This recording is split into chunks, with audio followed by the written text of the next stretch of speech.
part of being as a software engineers, we really enjoy learning and developing back-end scalable software architectures. And so we're here to talk a little bit about basically what we have learned over the years.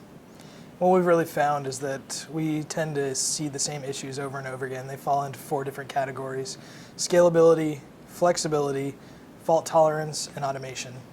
And what we mean by scalability is horizontal and vertical scalability. So when we talk about horizontal, it means across different machines.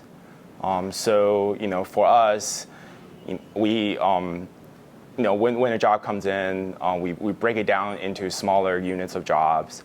And it's very crucial to be able to sort of distribute all these little jobs out to all of our machines because we have the resource and we need to make sure we use it. And vertical scalability, what we're referring to here is how to, I guess, how to use up as much of the computing resources from an individual machine. So scaling up versus scaling out, basically, if you're we knew from the very beginning that we were going to have to do this on more than one computer. We're going to have to. So a lot of our initial work focused on the scaling out portion.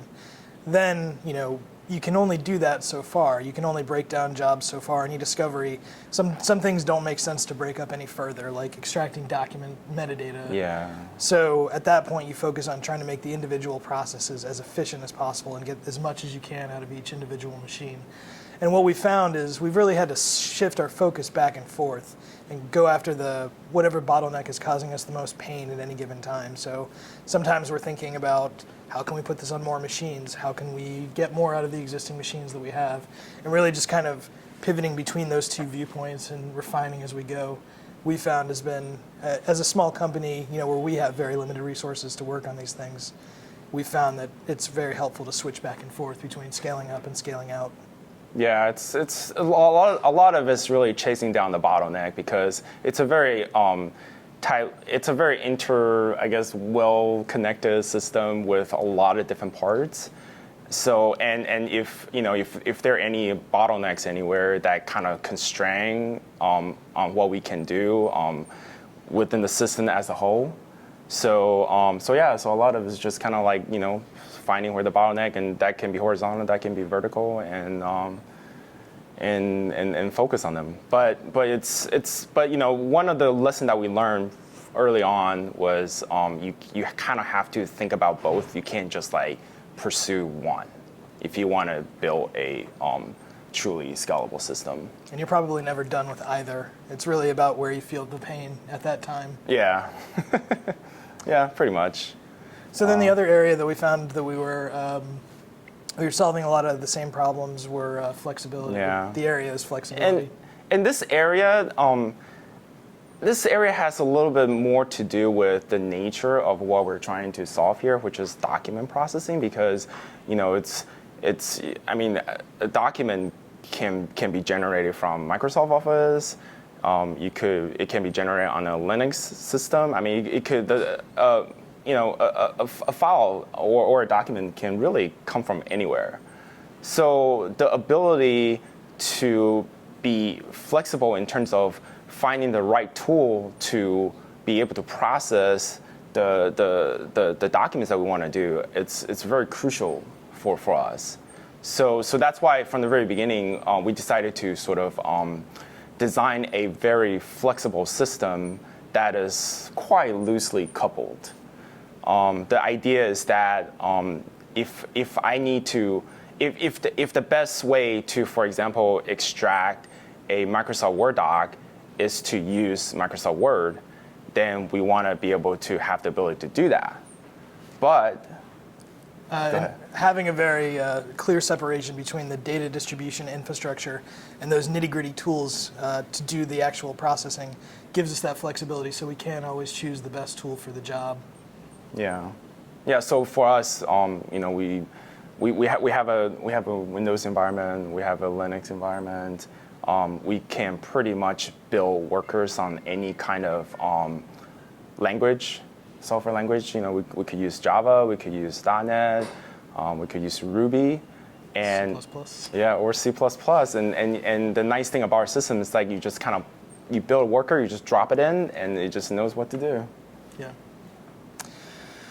So the third area that we've done a lot of work in is fault tolerance, and that's basically, you can piggyback a little bit on some of the scalability, having more than one machine doing the same thing, so that if one goes down, another one can pick up in its place. And yeah, and I mean, what if something happened to your machines and half of your machine went down? Like, how do you deal with that situation? What if you're in the middle of processing a document and your network choked and something went wrong? Like, how do we deal with that?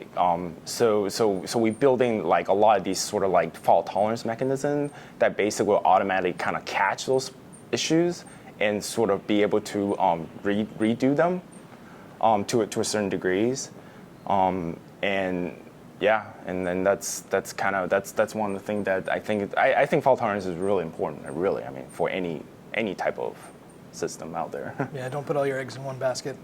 Yeah. And the final area that as you can imagine, if we're trying to spin up a lot of machines and distribute responsibilities out, automation becomes very important, and that takes a few different forms. First off, just managing the machine, starting, stopping processes, updating code, pushing out new fixes. We have some systems in place that make that manageable for one person to do. We've also automated things like machine spin up. The buzzword is infrastructure as code, and we use scripting environments that help us ensure that we're constantly pushing out a consistent machine image, so we know exactly what's going to happen when documents hit that machine. If you think about it, our clients, they upload their data. The data transfers directly to our server, and once the transfer is done, the system itself will automatically schedule that piece of data into our processing cluster. So the data processing starts automatically without any of us have to, let's say, log in and trying to kick off a job. And the entire processing is also totally automated without any kind of human interaction needed to sort of push it along.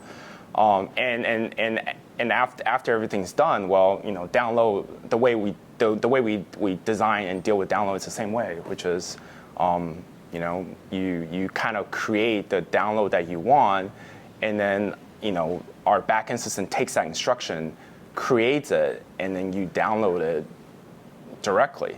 So the entire workflow can happen without really any one of us have to do anything. Basically, we never know when our next job is going to come in, so we have to be ready.